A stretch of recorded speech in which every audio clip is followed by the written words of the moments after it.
Zone here. Now, one thing I noticed about Nintendo as a video game company is that, man, they revolutionized a lot of things about gaming. Two things come to mind. The Nintendo Entertainment System in 1985 for the home console market, and the Game Boy in 1989 for the handheld gaming market. But what were Nintendo's competitors doing? Well, you had two choices. The Atari Lynx and the Sega Game Gear. Now on paper, both of these consoles were way better, as they were in color. I mean, come on, have you seen the Game Boy's color palette? But Nintendo still won out, mainly due to a couple factors, including cost and the fact that they took more batteries. Seriously, Sega, what were you doing? 6 AA batteries for the Game Gear? And it lasted a whole 3 hours, but that Game Boy with 4 AA's could last you 4 times the amount of hours. What I want to look at is Sega in particular, as although they lost, they did not go down without a fight, particularly with their main mascot, Sonic the Hedgehog. So today, we're going to look at some Sonic the Hedgehog Game Gear games and see how they hold up, and particularly, how did Sega do transferring their Sega Genesis powerhouse onto the Sega Game Gear? Now, I unfortunately don't have a Sega Game Gear, so we're going to go a little bit unconventional in terms of how we're going to cover these games. You see, in 2004, on the PlayStation 2, the Xbox, and the PC, Sega released Sonic Mega Collection Plus. Basically, it's a kind of collection of a bunch of Sonic games, mainly the Genesis ones, but 6 Game Gear games were included. And the reason why it's called Plus is because it's actually an update of the original Sonic Mega Collection on the GameCube. So, we're going to cover these games and see how they hold up. But we must do a history lesson. So, let's take a look at not only, let's say, the origins of the Game Gear, but Sonic's transition onto the portable handheld. Alright, let's begin with the history of the Sega Game Gear. The Sega Game Gear launched in October of 1990 in Japan and North America and Europe 1 year later, with a retail price of $149. The Game Gear was actually based off the Sega Master System's color palette, trying to give Sega an edge over Nintendo's limited color palette. Also, the design for the Game Gear was based off the Sega Genesis controller, for not only comfortability, but also familiarity to home console consumers. The Game Gear lasted 7 years, from 1990 to 1997, with about 300 games or so being released. It was discontinued due to Sega wanting to focus more on the home console market, particularly with their console, the Sega Saturn.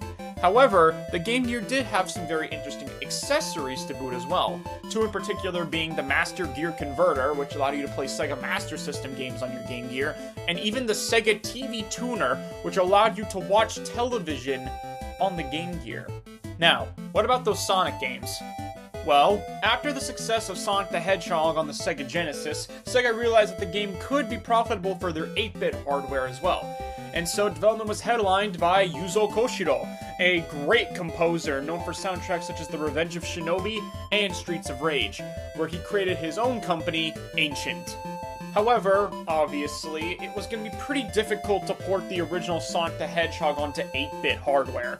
So, what did they do? Simple, they cut the game in half. Yeah, they kept Green Hill Zone, Scrap Brain Zone, and Labyrinth Zone, but the rest were now original zones created for the game. Obviously, Yuzo Koshiro composed the soundtrack as well. And finally, in late 1991, Sega released Sonic the Hedgehog on both the Master System and the system formerly known as Project Mercury in development, the Game Gear. The game received mostly positive reviews with some criticisms. The game was re-released multiple times, and in total there would be 12 Game Gear games released based off the Sonic the Hedgehog universe. That was an interesting lesson to say the least. Now, let's take a look at Sonic the Hedgehog's adventures on the Sega Game Gear. Starting off with Sonic the Hedgehog. Seriously, how many games at this point are just going to be called Sonic the Hedgehog? Sonic the Hedgehog on the Sega Game Gear is pretty much fundamentally the same as the Sonic the Hedgehog on the Sega Genesis. You have all the basic moves. You can run, you can jump on platforms and enemies, and you can crawl up into a ball to get more speed. And of course you have all the famous power-ups, mainly the invincibility shield and the running sneakers to get more speed. Overall, graphically, the game is quite nice. It's a decent translation from the 16-bit game onto 8-bit hardware. although I will admit Sonic's sprite looks a little strange, I guess. Still, I commend the effort. The soundtrack really isn't that bad either. Take this track, for example. This is the Green Hill Zone theme, and it's quite nice.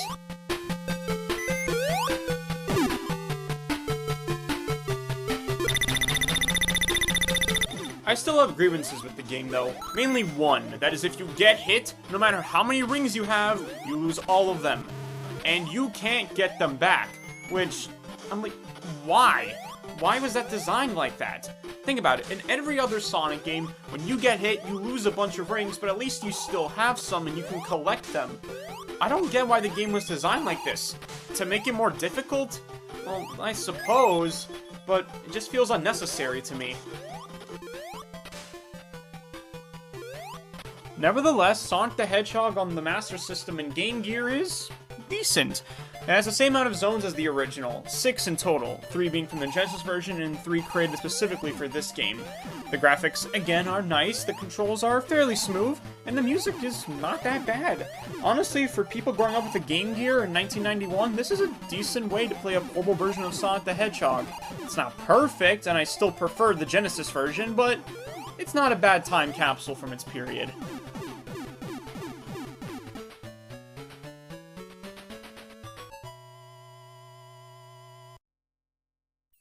Next up is Sonic Labyrinth, and oh boy, does this game take a departure from the series formula.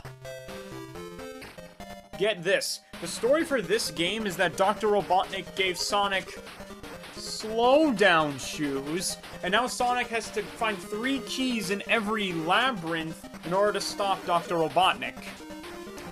In a Sonic the Hedgehog game, a series well known for its high-speed gameplay, they purposefully made it slower. Yeah, you got me there. I have no idea why they did this either. The game is played in an isometric view with the ability to move in 8 directions. Again, Sonic more jogs as opposed to runs, so in order to make him go faster, you have to use the spin dash, which is good for getting speed, but it also makes you lose any sense of control. You have to press the spin dash button again in order to make yourself stop. So, in general, the controls are just kind of slippery and finicky. They don't really feel that responsive at all.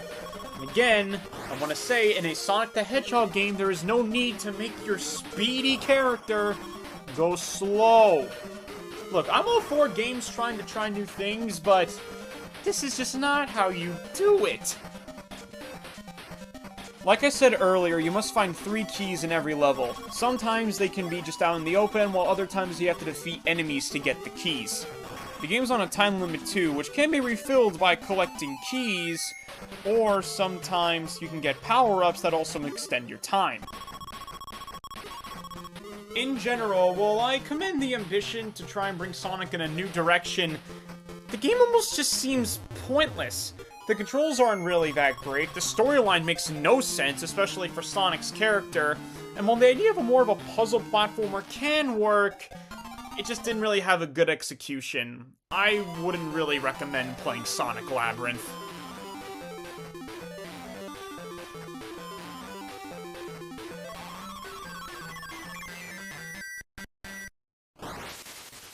Next up is Sonic Drift, which was actually a Japanese-exclusive game until being brought onto this collection, making this version the first time the game is playable outside of Japan. That's pretty cool.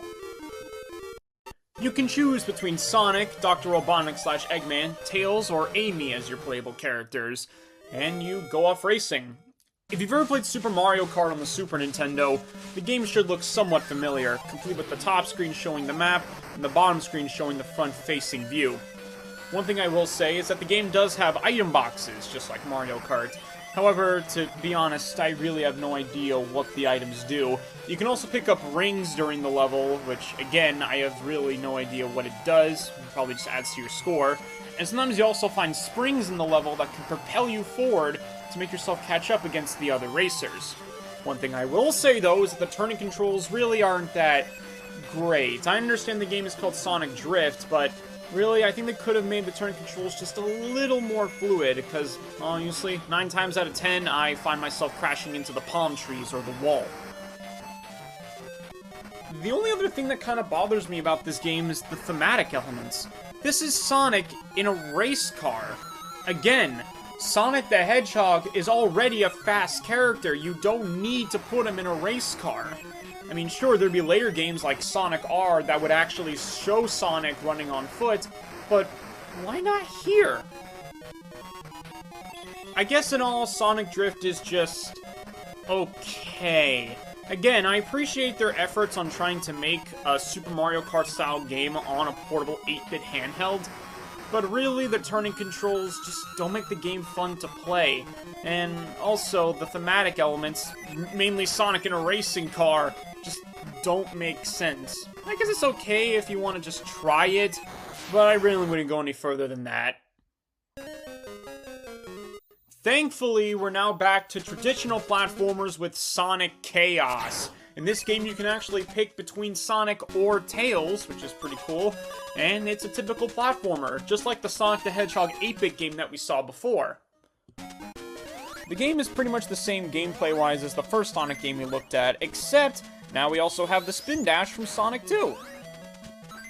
Unlike last time, now if you lose a ring, you can actually collect it again, which makes it so much easier to play. We also have some new power-ups in this game, mainly the rocket boots, which allow Sonic to glide through the air for a whole few seconds.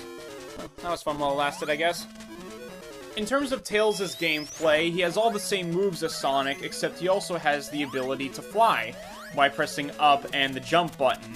The flying actually lasts quite a while, which is quite nice as you can now pick up extra power-ups or find secret areas. Although one weird quirk about his flying is that it seems like he's allergic to ceilings. Anytime he hits a ceiling, he immediately comes crashing down, which does get pretty annoying, especially if there's spikes under you. But overall, Tails is a fun character to play as. And in all, that's Sonic Chaos. I'd probably put it on the same level as the first Sonic game we looked at. The graphics have a bit of an improvement, it still has decent controls with new moves, and Tails is a fun character to play as. So, I honestly kind of recommend checking this game out if you can.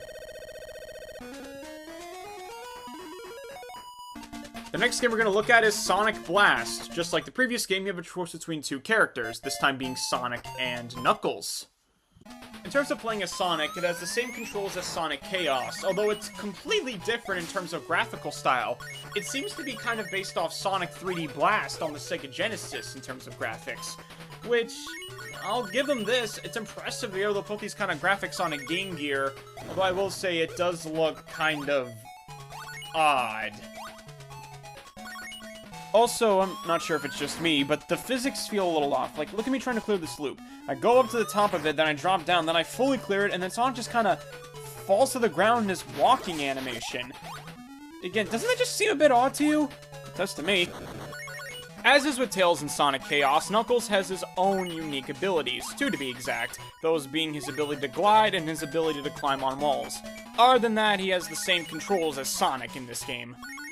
Like in Sonic the Hedgehog 3, finding a big ring will allow you to access the special stage. In this game, it's a pseudo 3D look where you have to collect 50 rings. It also reminds me of the half-pipe special stage from Sonic 2, except, well, without the half-pipe. Completing the special stage by getting enough rings will grant you an extra life, which is a little bit disappointing. I mean, I'm not complaining about extra lives, but I was kind of expecting something like the Chaos Emeralds to be at the end of these special stages. From a technical perspective, Sonic Blast really is impressive, particularly with the graphics, the inclusion of the pseudo 3D special stages, and it's just really cool that Knuckles is a playable character. However, to me, the controls and physics just feel a little off, and honestly, that puts this game a little bit lower for me than Sonic 8-bit or Sonic Chaos. It's okay, but I wouldn't fully recommend it.